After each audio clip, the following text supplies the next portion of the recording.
नमस्कार मित्रांनो, आज आपण बोलणार आहोत टोमॅटो शेतीबद्दल, जी योग्य पद्धतीने केली तर शेतकऱ्यांना चांगला नफा देऊ शकते.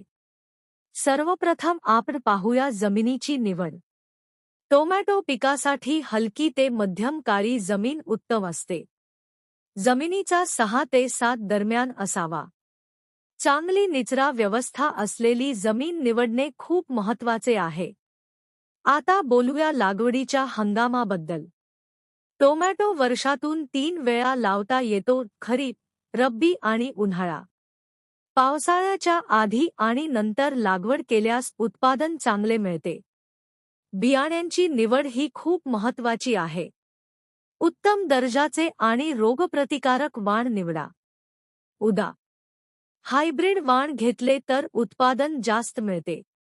आता रोप तयार करण्याची प्रक्रिया पाहूया. प्रथम नर्सरीमध्ये बियाणे पेरावे. सुमारे 20 ते 25 दिवसांनी रोपे तयार होतात. रोपे 10 ते 15 सेमी उंच झाल्यावर मुख्य शेतात लागवड करावी. लागवड कशी करावी? ओळीतील अंतर 60 ते 75 सेमी आणि झाडांमधील अंतर 45 सेमी ठेवावे. यामुळे झाडांची वाढ चांगली होते आणि उत्पादन वाढते. आता खत व्यवस्थापन बद्दल बोलूया. शेणखत, कंपोस्ट आणि रासायनिक खतांचा योग्य वापर करावा. नत्र, स्फुरण आणि पालाश यांचे संतुलित प्रमाण देणे आवश्यक आहे. पाणी व्यवस्थापन सुद्धा तितकेच महत्त्वाचे आहे. ठिबक सिंचन, ड्रिप इरिगेशन वापरल्यास पाण्याची बचत होते आणि उत्पादन वाढते.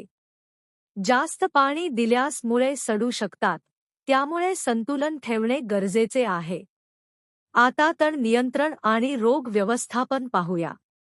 वेळोवेळी तण काढणे आवश्यक आहे. कीड आणि रोग टाळण्यासाठी योग्य औषधांचा वापर करा. विशेषतः अळी, पांढरी माशी आणि बुरशीजन्य रोगांपासून संरक्षण करणे महत्त्वाचे आहे. टोमॅटो पिकात स्टेकिंग, आधार देणे केल्यास फळे जमिनीला लागत नाहीत आणि दर्जा सुधारतो. आता शेवटी उत्पादन आणि विक्री बद्दल बोलूया.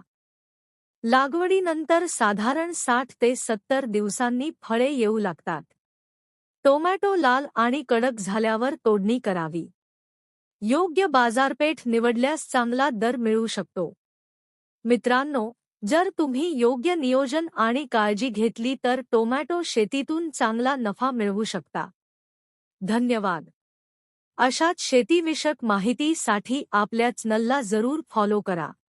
नमस्कार मित्रांनो, आपण मागील भागात टोमॅटो शेतीची बेसिक माहिती पाहिली. आजच्या या पार्ट 2 मध्ये आपण जाणून घेणार आहोत उत्पादन वाढवण्याचे तंत्र, ॲडव्हान्स केअर आणि जास्त नफा कसा मिळवायचा. सर्वप्रथम पाहूया मल्चिंग बद्दल. टोमॅटो शेतीत मल्चिंग पेपर वापरल्यास मातीतील ओलावा टिकून राहतो, तण कमी येतात आणि उत्पादन वाढते. बिगसिल्वर मल्चिंग वापरल्यास झाडांची वाढ चांगली होते आणि कीड कमी लागते. आता बोलूया फुलोरा आणि फळधारणा वाढवण्यासाठी उपाय. फूल येताना सूक्ष्म अन्नद्रव्ये जसे की बोरोन आणि कॅल्शियम दिल्यास फळधारणा चांगली होते. यामुळे फळ गळणे कमी होते आणि आकारही चांगला मिळतो. प्रूनिंग, छाटणी देखील खूप महत्त्वाची आहे.